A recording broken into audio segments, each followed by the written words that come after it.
Hey guys, I thought I would do another video for you. This one is going to be a little bit different from what I've been doing. I've been getting really interested lately into making ethanol as a solvent and also as to drink, not necessarily a moonshine, but like a very dilute, like a vodka of some sort. So I've been thinking about it. I haven't been able to do it, but I'm probably not going to do it, but I want to do it. I've been looking up online, and of course you have to distill what you make from when you throw in the yeast with the sugar and it makes the ethanol. And when you distill it, apparently some methanol is produced in that process. And so when you distill it over, methanol starts to drip over. And I did a lot of research about this, and they says that methanol is actually very toxic to consume. It could lead to blindness. It can also lead to intestinal issues, and it can also burn some of the bacteria lining or fungus lining in your stomach, which could cause stomach ulcers and stuff like that. So I've been trying to figure out a way to test it to where the actual product that I'm going to be keeping doesn't have methanol in it. So I've been scouring the internet and I've been trying to find a viable source, and I haven't really found one, but they all have a similar commonality, and that is called the sodium dichromate test or potassium dichromate test. And so they say that you take sodium dichromate or potassium dichromate, any dichromate anion, and you combine it with a little bit of sulfuric acid. You can make like a complex where it can react with certain aldehydes and certain alcohols.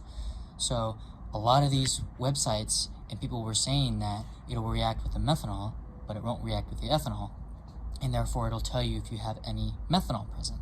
So I tried to find a video that was actually for that, but I couldn't find anything.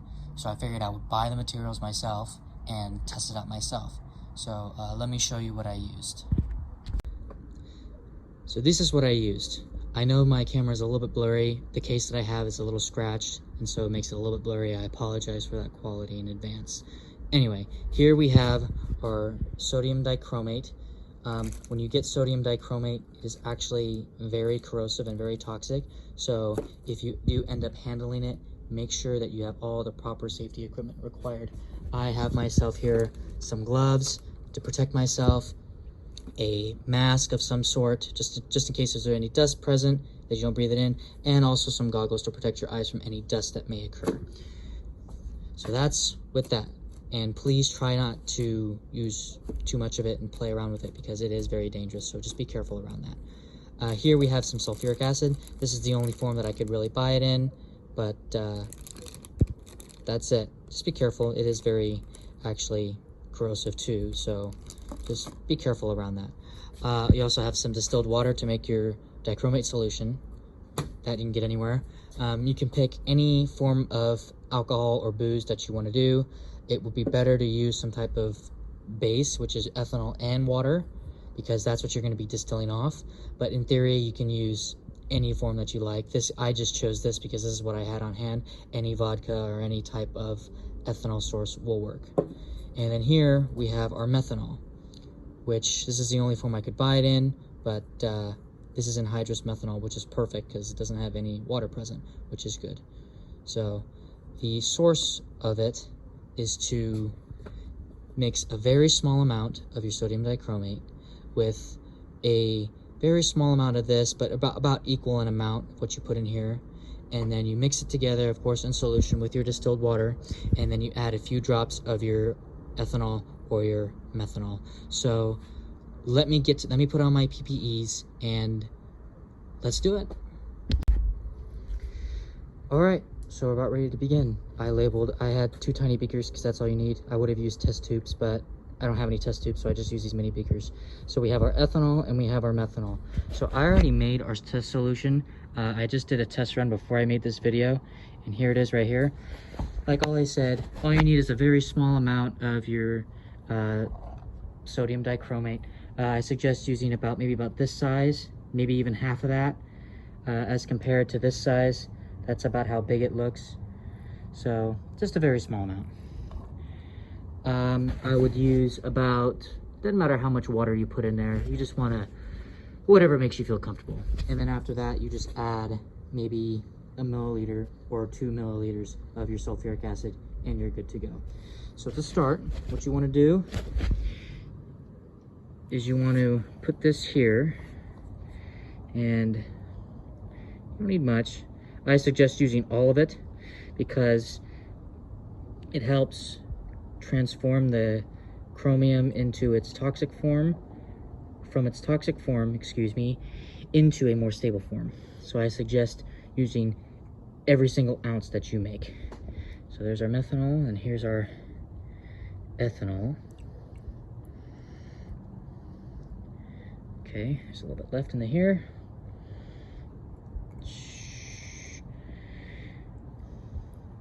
Okay, that's about good. And then, of course, you always want to have a waste beaker. I could have used a bigger waste beaker, but I didn't.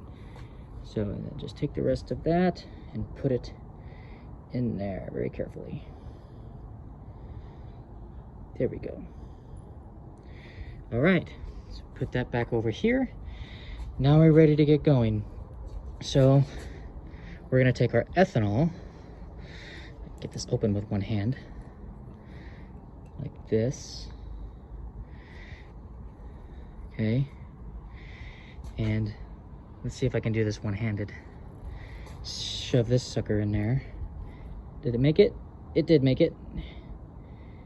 You don't need that much, but you don't need about this much. You probably only need, I can put it into perspective, maybe about that much. I mean, you don't need much. So now let's put it in our ethanol one and then see what happens.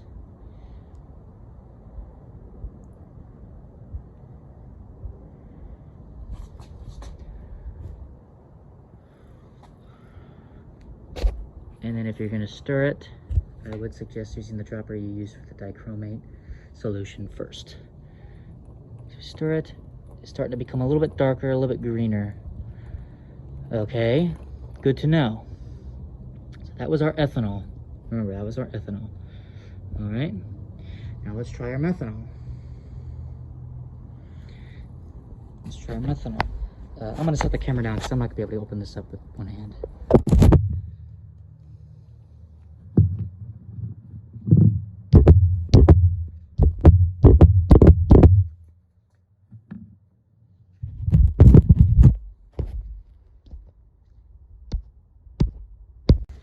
Okay, I got the methanol open. So now let's take our methanol specific dropper, because you don't want to contaminate any of them. Take a very small amount. That's way too much.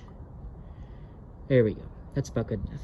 Now let's add it to the methanol one and let's see what happens. I could have probably used more than that, but that's okay. All right, now let's stir it a little bit. Now it's starting to change color too. This is not good. Alrighty, well that was both tests, and as you can see, they both changed color. So that means that the sodium or dichromate or any dichromate form test, the test for methanol, it will give you a methanol reading, but it won't distinguish between ethanol. So in short, it doesn't work. Don't use it. So I spent a lot of money trying to get these supplies. So I hope that you guys out there don't have to spend the money to get these supplies. So yeah. Okay, so you saw our results, both of our ethanol, if I can do this, flip it so it's a little bit clearer. So both our ethanol and methanol changed color in this instance. So I wouldn't suggest doing this if you're going to rely on it. There's no distinguishing between the alcohols. So I guess the only way to really test it, I don't even know if there's another way to test it, but if you guys can find a way to indicate methanol but not ethanol, please let me know. Please guide me to any source that you guys know or anything like that. I'll still continue to do research, and if I find something, I will post it.